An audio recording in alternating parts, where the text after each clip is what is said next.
बोल जयकारा बोल मेरे श्री गुरु महाराज की जय। श्री अमर ज्योति दर्शन ग्रंथ आदर्श गुरु भक्ति कंटिन्यूड। महापुरुष सर्व समर्थ त्रिगुणातीत होते हुए भी मर्त्यलोक में अवतरित होकर मानव लक्ष्य सिद्धि के सभी नियम धर्म कर्म करते हैं।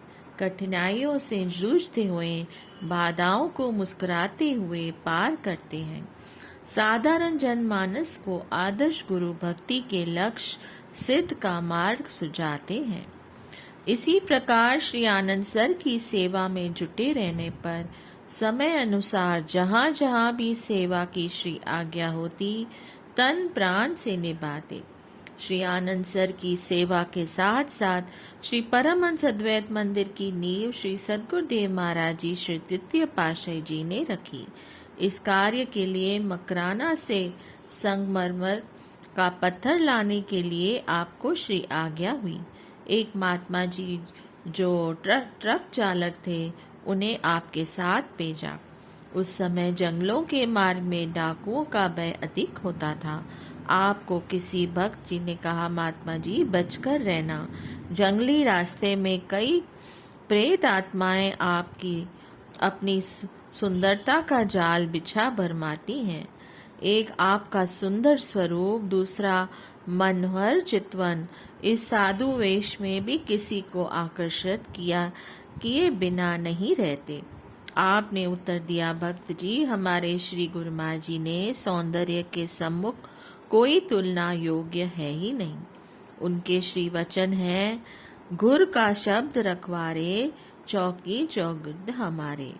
इस पावन नाम के सम्मुख किसकी हिम्मत है जो रास्ते की रुकावट बने। हमें तो केवल श्री आज्ञा शिरोधार्य कर सेवा की ओर ध्यान देना है। आप महात्मा जी के साथ ट्रक में बैठकर मकराना की ओर चल दिए।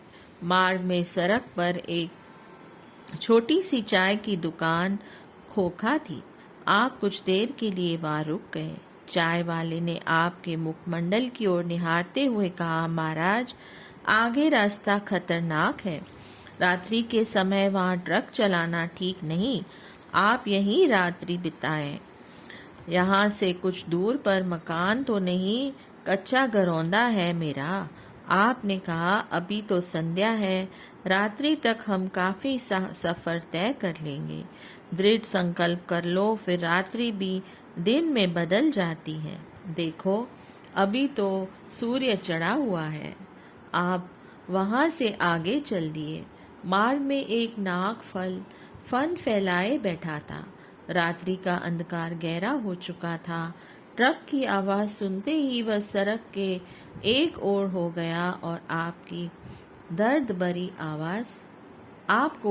भरी आवाज सुनाई दी। आपने ट्रक रुकवा कर पूछा, कौन है, हमें क्यों भरमा रहे हो? उसने कहा, महाराज आपके ट्रक की आवाज में एक दिव्य रोशनी में दिव्य पुरुष के दर्शन हुए। दर्द भरी आवाज सुनकर जब आपने अपने मुख से नाम शब्द का उच्चारण किया, उसे श्रवण कर हमें शीतलता मिली है। अब हमारे उद्धार का साधन आपके हाथ में है। आपने कहा, हमारे हाथ में नहीं, श्री गुरुमा जी के हाथ में है। आपने आंखें मूंद कर श्री गुरुमा जी को स्मरण किया। श्री तृतीय पातशाही जी ने साकार श्री दर्शन देकर आपको फरमाया कि आप इन्हें सब कुछ बता सकते थे, इनका उद्धार कर सकते थे, कर देते। आपने विनय की, स्वामी जी अभी मैं सेवक हूँ, इतना कहकर श्री चरणों में मस्तक धर दिया। उधर गुरु शब्द की आवाज मुख से निकलते ही सामने कई यक्ष, गंधर्व एवं अन्य आत्माएं मंडराने लगी। श्री गुरुमा जी ने फरमाया, हम आपको यह आज्ञा दे रहे हैं कि आधा घंटा ट्रक में ही गुरु शब्द जोर से उच्चारण करते रहो। इन सब को कह दो कि इसी शब्द का उच्चारण करते रहे। जितना अधिक शब्द उच्चारण करेंगे उतनी जल्दी उद्धार हो जाएगा। इनके उद्धार का समय आ चुका है। आपने श्री आज्ञा शिरोधार्य कर सबको हुक्म सुना दिया। आधा घंटा श्री गुरुमा जी आपके पास ट्रक में विराजमान रहे। आप शब्द का उच्चारण करते जा रहे थे और देख रहे थे कि कई आत्माएं जो उसी समय ज्योतिर्मय बनकर जा रही हैं। आपने विनय की, स्वामी जी मैंने आपके विश्राम में विघ्न डाला। आप स्मरण करते ही प्रकट हो गए। श्री गुरुमा जी ने फरमाया, हम तुम दोनों एक स्वरूप हैं। यह काम तुम्हारा था जो हमसे पूरा करवाया। आप जब भी उस मार्ग से जाते चाय वाली दुकान पर अवश्य ठहरते। वह भी विनय करता कि महाराज आते जाते यहाँ अवश्य ठहरा कीजिए। देखो आपकी कृपा से यहाँ कितनी जल्दी सड़कें व रास्ते बन गए हैं। आप हम पर भी कृपा करें। घरौंदे में अपने चरण डालकर उसे पक्के मकान में परिवर्तित कर दें। वह आपसे चाय के पैसे नहीं लेता था। आपने कहा संतों से लेन देन का संबंध तो चलता आया है। तुम्हारा मकान तो बन जाएगा, परंतु श्री आनंदपुर में आकर गुरु शब्द लो और नाम की कमाई से फूलो फलो। कुछ ही समय में उसकी कोठी और दुकान दोनों बन गए। वह श्री आनंदपुर का स्थान पूछता हुआ परिवार सहित यहाँ पहुंचा तो आप गुरु गद्दी पर आसीन थे। उसने परिवार सहित नाम दीक्षा ली और श्री दर्शन कर निहाल हो गया। पुण्य श्री दर्शनों के लिए श्रद्धा से आने लगा। इसी प्रकार आप श्री आनंदपुर में सेवा कार्य करते हुए अमृतसर, जालंधर, दिल्ली, इंदौर, जबलपुर एवं अन्य कई आश्रमों पर गए। वहाँ के महात्मा जन एवं बाइयाँ आपको सत्संग करने के लिए विनय करते। आप फरमाते, हमें श्री आनंदपुर की सेवा में आनंद आया है, अभी समय नहीं है। आपको मौन प्रिय था, इसलिए किसी से ज्यादा मेल मिलाप नहीं रखते थे।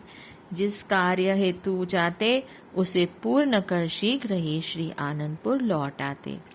श्री सद्गुरुदेव महाराज जी ने आपको श्री आनंदपुर के कुछ प्रबंधक सौंपकर प्रबंधक बनाया। आप जब कार्यों को कर्तव्यनिष्ठ बन पूरा करते थे। श्री सद्गुरुदेव महाराज जी ने 31 अक्टूबर सन 1963 में रूहानी जानशीन का रहस्य समझाने के लिए श्री स्वामी जी श्री चतुर्थ पातशाही जी को एकांत में बुलाया।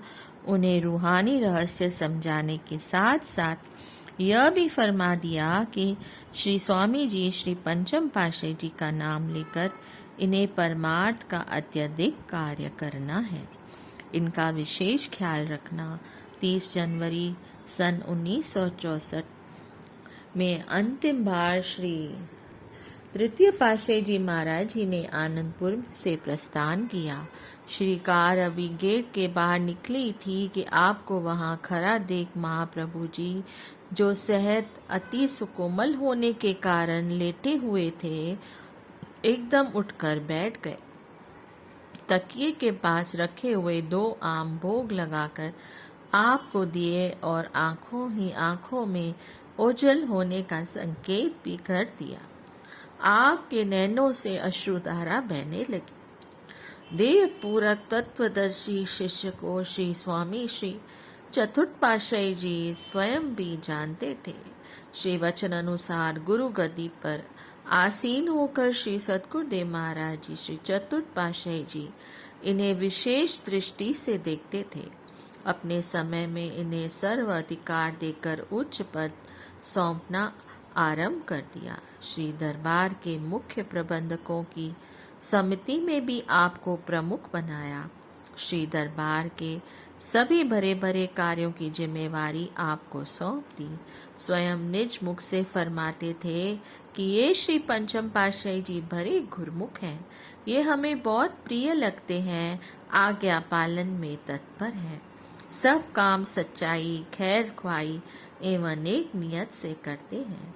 श्री सद्गुरुदेव महाराज जी श्री चतुर्थ पातशाही जी ने समय में भी आप गुरु निष्ठा, भक्ति एवं सच्ची लगन से सेवा एवं आज्ञा पालन में विशिष्ट बने रहे। एक बार श्री सद्गुरुदेव महाराज जी ने आपको अंदर बुलाया और फरमाया कि अभी अभी मकराना जाना है। आप श्री आज्ञा शिरोधार्य कर अभी बाहर आए थे कि संदेश मिला कि श्री आज्ञा हुई है कि मकराना नहीं अमृतसर जाना है। आपने विनय कर दी श्री आज्ञा शिरोधार्य है और दोबारा अंदर नहीं गए। अभी कमरे में पहुंचे ही नहीं थे कि श्री आज्ञा हुई कि श्री आनंदपुर की सेवा करो। बाहर जाने की क्या जल्दी है। आप सेवा कार्य आरंभ करने लगे तो पुण्य अंदर बुलवाया और फरमाया कि किस सेवा को प्रथम प्रमुखता देनी है यह आपको सोचना था। आपने विनय की, स्वामी जी भूल हो गई, अब किस सेवा को प्रथम करना है आज्ञा दे। श्री वचन हुए कि पूर्णता इसी का नाम है। बाहर आने पर वहां पास खड़े महात्मा जी ने कहा, वाह, आपने एक बार भी नहीं कहा कि मैंने क्या गलत किया है। आपने फरमाया, गलत सही तो श्री गुरुमा जी ही जानते हैं, हमने अपना कर्तव्य निभाना है। कितनी महानता एवं रहस्य भरा है इसमें, साधारण जीव नहीं जान सकता इसे। देखने के लिए व सुनने में चाहे ये बातें भले ही छोटी मालूम होती हैं, परंतु इन्हीं के अंदर सत्यता के गहरे रहस्य छिपे होते हैं। श्री गुरु आज्ञा पालन में यह प्रमाण आपकी महानता का प्रतीक है। एक बार श्री सद्गुरुदेव महाराज जी, श्री चतुर्थ पातशाही जी श्री आनंदपुर में सभी स्थायी निवासियों को बुलाकर श्री प्रवचन फरमाए कि गुरुमुखो, भक्ति और परमार्थ एक ऊंची मंजिल है। सतगुरु की आज्ञा पालन करते हुए जो गुरुमुख सेवा, भक्ति व भजन अभ्यास में दिल लगाते हैं वे अपनी मंजिल को शीघ्र ही पा जाते हैं। यह मार्ग गुरुमति का है। यहाँ केवल श्री सद्गुरु की आज्ञा मौज में अपने जीवन को डालना ही वास्तव में सद्गुरु की प्रसन्नता को प्राप्त करना है। सद्गुरु की प्रसन्नता में ही गुरुमुखों का कल्याण है। संत सद्गुरु जीव की भलाई के लिए सोचते हैं, इसलिए भक्ति मार्ग में जीव को सदा खाना, सादा पहनना और उच्च विचार रखने चाहिए। आज आपको बुलाने की ये मौज थी कि सभी गुरुमुख केवल खद्दर खादी के कपड़े ही पहना करें। खद्दर आपको स्टोर में मिल जाएगा। समय अनुसार महापुरुष अपनी मौज बदलते रहते हैं। जब जैसी मौज हो उसी को ग्रहण करके गुरुमुखों का कर्तव्य है।